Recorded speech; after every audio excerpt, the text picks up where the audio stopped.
Este programa tem o apoio da TV Interação, Associação Vida e Trabalho e da Ordem dos Advogados do Brasil, Seção São Paulo.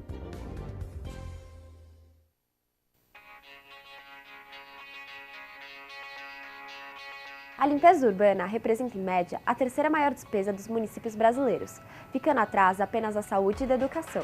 Mesmo assim, muitas cidades ainda não têm serviço de limpeza urbanos adequados. E quando os resíduos não são tratados de maneira correta, a contaminação do meio ambiente e da população é certa. Mas como saber se a sua cidade está tratando de maneira correta o lixo? Com o objetivo de avaliar o grau de adesão de uma cidade às metas da Política Nacional de Resíduos Sólidos, o CELUR e a PwC criaram o Índice de Sustentabilidade de Limpeza Urbana. Esse índice é a ferramenta que acompanha a evolução dos resultados, do planejamento financeiro e das metas das gestões municipais.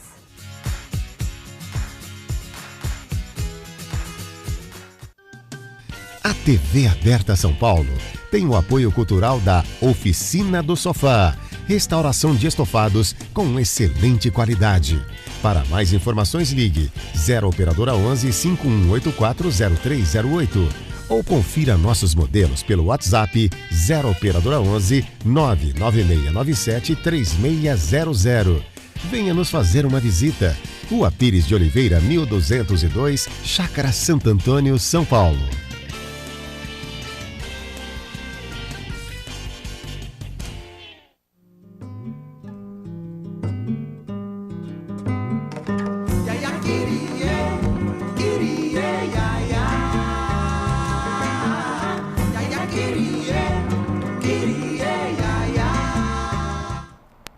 Olá, Nova Cidade, ideias para uma nova cidade. No programa de hoje a gente tem a honra de receber o Dr. Fabrício de Lima Pieroni, que é diretor financeiro da APESP, Associação dos Procuradores do Estado de São Paulo. Doutor Fabrício, obrigado pela presença. Eu que agradeço, muito obrigado. Doutor Fabrício, a gente estava conversando aqui antes de começar o programa que a gente sempre gosta de levar ao nosso espectador a maneira mais simplificada e de como a cidade funciona, como os órgãos de governo funcionam. E esse vai ser nosso tema, se me permitir, da nossa entrevista. Então, começo te perguntando, qual o papel que desempenha o procurador de Estado? Bom, primeiramente é um prazer estar aqui. O procurador do Estado, ele tem como função exclusiva pela Constituição Federal, de defender o Estado em juízo, representar o Estado judicialmente e extrajudicialmente. Então, o Procurador de Estado está presente em ações como a cobrança de tributos e multa, as execuções fiscais na cobrança de multa. Ele está presente também na defesa em ações movidas contra o Estado de São Paulo, como ações de indenização, ações movidas por servidores públicos, ações que visam revisão de contratos administrativos, ações ambientais, uma infinidade de temas. Isso é a nossa área do contencioso, que é uma área importante da Procuradoria. Outra área bastante importante é a presença dos procuradores em todas as secretarias de Estado, todo o poder público, na consultoria jurídica. É um papel que o Procurador de Estado exerce com exclusividade também, que é de assessoramento e consultoria jurídica do Poder Executivo. Então, não há um único contrato, não há uma única licitação, uma única desapropriação no Estado de São Paulo, sem a presença do Procurador de Estado. Então, é uma entidade que está presente em há uma capilaridade da nossa atividade em todos os órgãos públicos. E nessa atividade de consultoria, especificamente, ela tem como função manter a legalidade, a moralidade, a eficiência mesmo do poder público. Eu estava lendo para a confecção da pauta, doutor Fabrício, e é interessante. Existe, por exemplo, a Procuradoria, para exemplificar, existe a Procuradoria do Hospital das Clínicas, por exemplo. Exatamente. O Hospital das Clínicas é uma autarquia e a Procuradoria-Geral do Estado, ela defende o Estado de São Paulo, o poder central, e suas autarquias. Então, o Hospital das Clínicas é uma autarquia, o Detran, o DR, o Centro Paula Souza são autarquias. Agora, uma coisa que está muito em voga nesse começo de governo, que parece que é tratado como uma questão obrigatória, é a questão da reforma da Previdência. Como que a PESP enxerga essa reforma com suas propostas? Importante, né? Temos atuação nisso. A PESP, ao longo de sua história, né? A PESP tem feito 70 anos no final do ano passado, 30 de dezembro, então estamos comemorando nossos 70 anos. E ao longo da sua história, a PESP nunca se furtou de estar presente nos principais momentos do nosso país.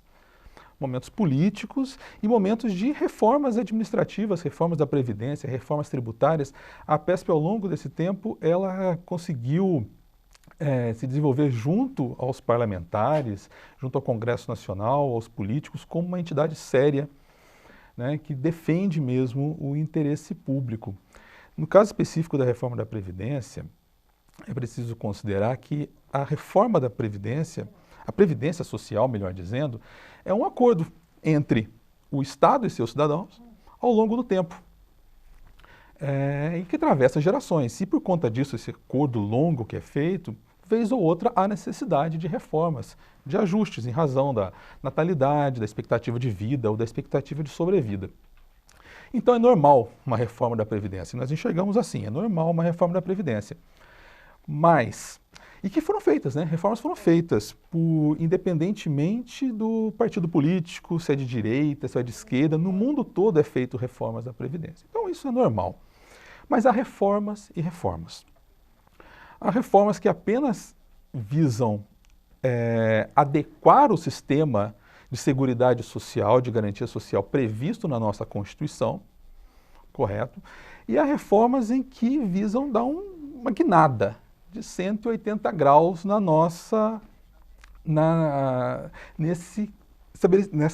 nesse critério de previdência existente hoje na Constituição.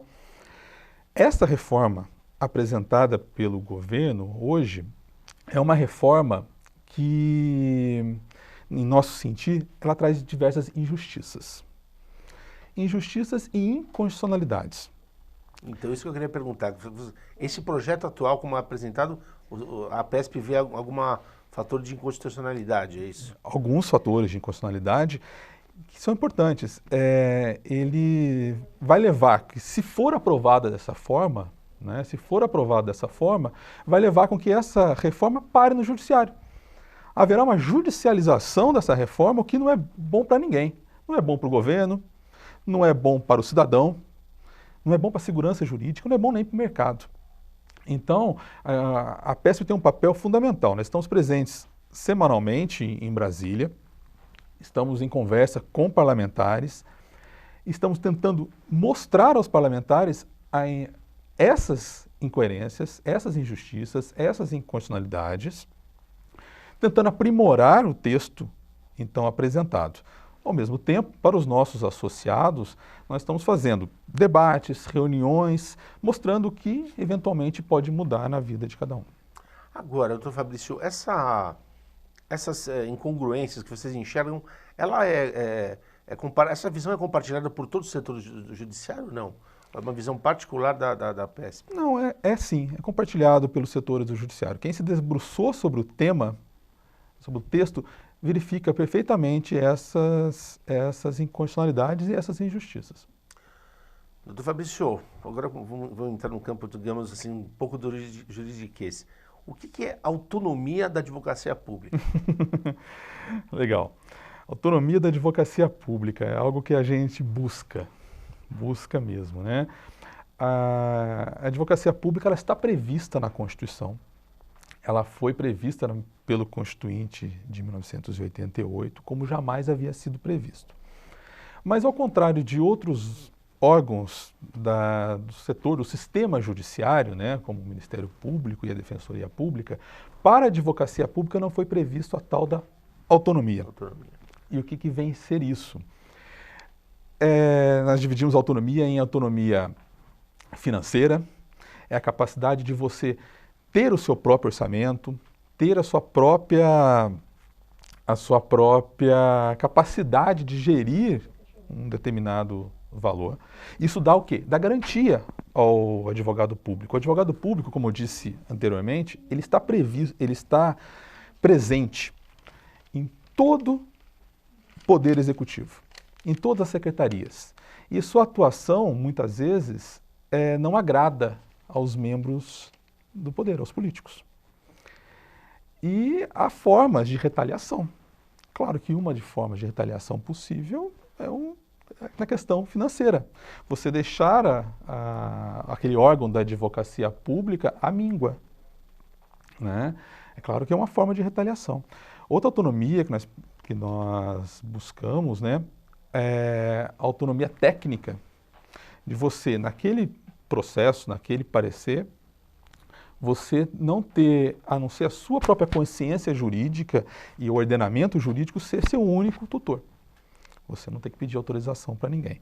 Isso eu posso afirmar que o Estado de São Paulo tem, né, uma autonomia técnica. Nós temos essa, não previsto constitucionalmente, evidentemente, mas ao longo, por ser uma carreira bastante consagrada, né, a Procuradoria do Estado de São Paulo também tem 70 anos, então nós temos essa autonomia técnica, mas não temos autonomia financeira.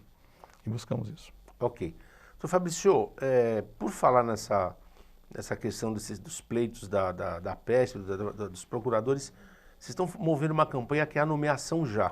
Queria que o senhor falasse um pouco sobre esse aspecto. Importante, isso tem a ver com autonomia. Pelo fato de nós não termos uma autonomia administrativa, uma autonomia financeira, nós dependemos do poder executivo por qualquer ato nosso, uma nomeação, por exemplo. Nós dependemos do poder executivo, do governador do estado, exatamente, para nomear os procuradores do estado. Bem, a última nomeação de procurador do estado ocorreu em 2013. Foi o nosso último concurso com nomeação. A Procuradoria do Estado de São Paulo tem 1.203 cargos de procuradores, mas apenas 775 procuradores em atividade. Quer dizer, você tem uma defasagem de quase a metade. Quase metade, 40%. Isso quer dizer que o senhor estando aqui, o senhor já está acumulando trabalho lá que você... Exatamente, exatamente. A falta de procuradores impede que qualquer falta de um procurador por qualquer motivo, né? Na verdade, doutor Fabrício, praticamente um tem que trabalhar por dois. Exatamente isso. Exatamente isso. A Procuradoria recente dessa falta de procuradores, de uma falta de uma estrutura também administrativa, que nós temos uma estrutura muito pequena nesse sentido, né? Mas especificamente da campanha, eu acho bastante importante, né? A Procuradoria fez um concurso público no ano passado, né? Até a PESP fez uma campanha muito grande para deflagrar esse concurso público foi deflagrado e foi realizado ao longo de 2018. Concurso público dificílimo, são 3 fases, provas escritas, 2 provas escritas, uma prova oral ao longo de um ano. Um concurso dificílimo, teve 13... Ao longo de um ano? Ao longo de um ano, quase um ano de concurso público para sua homologação. 13 mil candidatos de todo o Brasil se inscreveram para 100 vagas. Então, são profissionais absolutamente capacitados, estão prontos para servir o Estado de São Paulo, mas ainda não foram nomeados, né? Foram 100 vagas, temos 200 colegas aprovados, 200 pessoas foram aprovadas, cerca de 200, e estamos aguardando, então, essa nomeação. A PESP, então, lançou uma campanha chamada Nomeação Já, o interesse público não pode esperar. E o que está esperando, isso aí não são só os colegas, o interesse público está. Sim, sim. O interesse público está prejudicado pela não nomeação desses colegas. Quer dizer, você na verdade...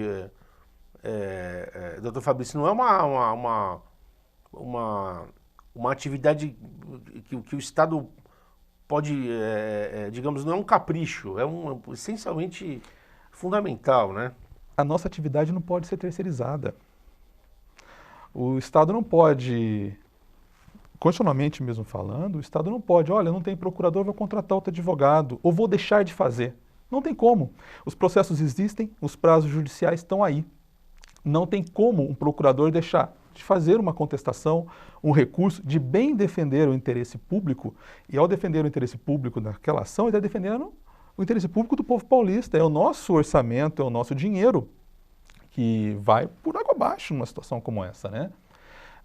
E o procurador não pode falar assim, não posso fazer. Qualquer outro servidor, serviço, muitas vezes ele pode assim, olha, consigo atender 10 por dia. O procurador não pode falar, consigo fazer 5 processos por dia, 10 processos por dia. Não. Ele tem que fazer todos. Ele tem que cumprir todos os prazos, né? E é o que acontece. Hoje em dia acontece, trabalhando por 2, Quer dizer, por você 3. não pode ter uma seletividade, digamos. Tem que... Não pode. Não Certo. pode. Não pode. E acaba sendo prejudicado. A defesa do Estado em juízo é prejudicada e no caso da consultoria jurídica também. Projetos de políticas públicas acabam atrasando por falta de procuradores, né, que são necessários para a formatação desses projetos. E grandes obras, né? Não há uma construção de um metrô, rodovia, parcerias público-privadas, consórcios públicos, construção de hospitais penitenciários que não passe por um procurador do Estado, né? A falta de procurador atinge toda a sociedade paulista. Ok. Programa Nova Cidade de hoje, entrevista Fabrício Pieroni, Associação dos Procuradores do Estado de São Paulo. Doutor Fabrício, a gente tratando do trabalho do procurador, como que se dá a ação do procurador? Ele que propõe a ação ou é em resposta a um clamor público? Como que se dá a ação do procurador? De várias formas, né? O procurador pode propor ação em nome do Estado, ele pode propor, ele propõe ações. Execuções fiscais, por exemplo, é uma ação de cobrança de tributos e multas que não foram pagas, né? Então é o Estado que propõe ação em face desses devedores, né? Ações de indenização, por exemplo, né? Das mais simples às mais complexas, né? Então, uma batida de um carro, uma viatura de uma polícia militar pode gerar uma ação de indenização se não for pago, né, o prejuízo ao Estado por conta disso. Uma coisa bem simples, né? Além dessas ações que são propostas pelos procuradores, há a defesa realizada pelos procuradores nas ações propostas contra o Estado e suas autarquias. Aí é uma infinidade de ações, né? São servidores públicos que buscam em juízo benefícios, por exemplo, né? São ações ambientais, ações movidas inclusive pelo Ministério Público, pela Defensoria Pública e tal. Grandes ações e pequenas ações também. Então o Estado tem milhares de ações hoje em dia em juízo. Então, Fabrício, uma das atuações do procurador é a assessoria da administração pública. Como que se dá essa assessoria? Em todos os órgãos da administração temos um procurador lá. Temos pelo menos um procurador, né?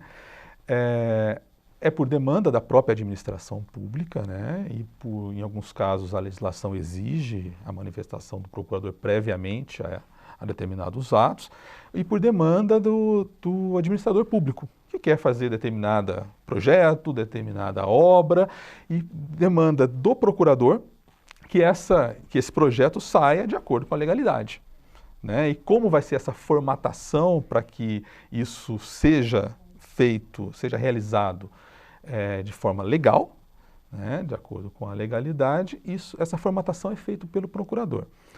E pareceres, né? Através de pareceres jurídicos. Doutor Fabrício, qual que é a atuação da Procuradoria-Geral do Estado? Como que ela age, a PGE? A PGE tem um braço voltado para a área política, para a assessoria direta do governador, né? É o Procurador-Geral do Estado, no nosso caso atual, uma Procuradora-Geral do Estado, faz assessoria jurídica diretamente do governador, tem procuradores lá, né, num órgão específico para isso, e também nessas atividades feitas pelos órgãos de execução da Procuradoria, que são essas atividades que eu mencionei antes, né? A defesa, a representação judicial e extrajudicial do Estado e de suas autarquias, e a assessoria e consultoria jurídica do Poder Executivo. Doutor Fabrício, o que são as carreiras de apoio da Procuradoria-Geral do Estado? Bom, eu poderia dizer que é algo praticamente inexistente hoje, né? A Procuradoria-Geral do Estado de São Paulo hoje ressente muito da falta, né, de uma carreira de apoio, que seriam cargos técnicos de outras atividades jurídicas ou não, né, contadores, engenheiros, que poderiam subsidiar tecnicamente a atuação dos procuradores. Ok. Doutor Fabrício, nosso tempo já está se esgotando e vamos tentar traduzir mais um juridiquês aqui para o nosso espectador. O que significa, uma citação do jornal de vocês, um absurdo nível de litigiosidade nas causas afeitas à Procuradoria? O Brasil, né? O Brasil tem uma alta taxa de litigiosidade. Mas por que isso? É cultural, o Brasil nunca investiu muito em métodos alternativos de solução de conflitos, né? Há uma facilidade muito grande mesmo de acesso ao judiciário atualmente e há uma explosão de litigiosidade por culpa muitas vezes do próprio Estado também. O Brasil tem 100 milhões de processos, segundo o CNJ, em andamento, né? Se pensarmos que o Brasil tem pouco mais de 200 milhões de habitantes, cada processo tem 2 partes, poderíamos dizer que cada cidadão brasileiro tem um processo para chamar de seu. O que não é verdade. A máquina judiciária é movida por poucos atores, né? Então são instituições financeiras